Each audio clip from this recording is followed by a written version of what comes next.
There's just one really, really good story that I just want you to tell because it's jaw dropping. Yes. Because understand that Farai, I mean, we're talking ABC News, Newsweek, I mean, huge, right? So you're at this media party. Yes, yes. Set it up. So I was at this media party, this black tie affair, and I was with a billionaire media company owner who I had just been introduced to by a friend of mine who I'd done a reporting fellowship with. And the friend I was with happened to be a white guy in his 40s. I was at the time in my late 20s.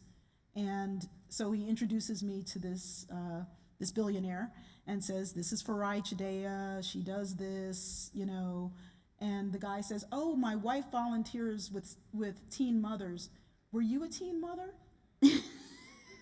And I was like, actually, no. And it's just like the guy who introduced me was so mortified.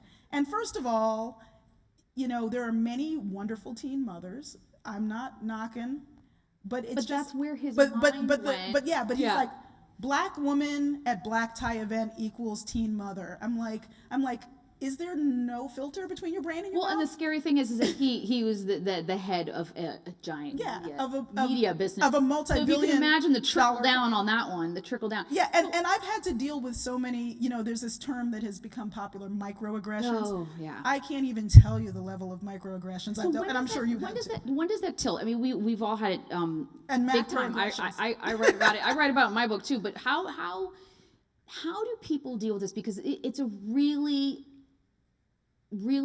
difficult, hostile situation. And when does it tilt into the point where you need to take it somewhere?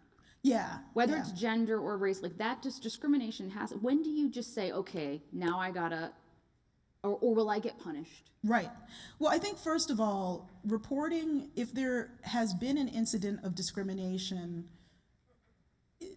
not all incidents are actionable forms of discrimination. So for example, a company might have an unfair set of evaluation practices, and you as a woman or a black person or whatever category may be adversely affected by it, but if it was not specifically on the basis of you being part of a protected category like gender or race, then you may still be out of luck depending on what happened. So first of all, it's important to know the law.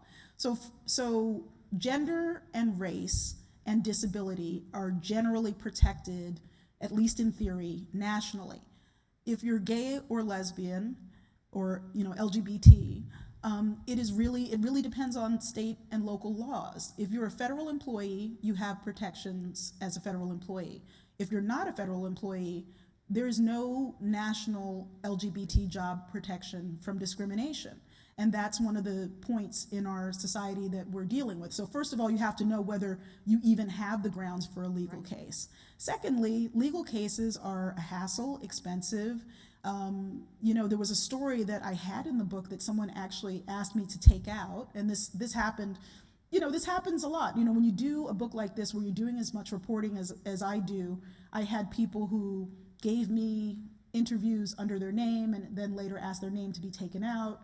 And one guy who is in the book, and I won't obviously say who asked this story to be taken out, but since it's anonymous, I feel comfortable saying it, someone who sued a very prominent multi-billion-dollar company, but then in the end said, I would have been better off accepting a settlement. He was like, I wanted vengeance. I went in with my katana, wanting to take a head.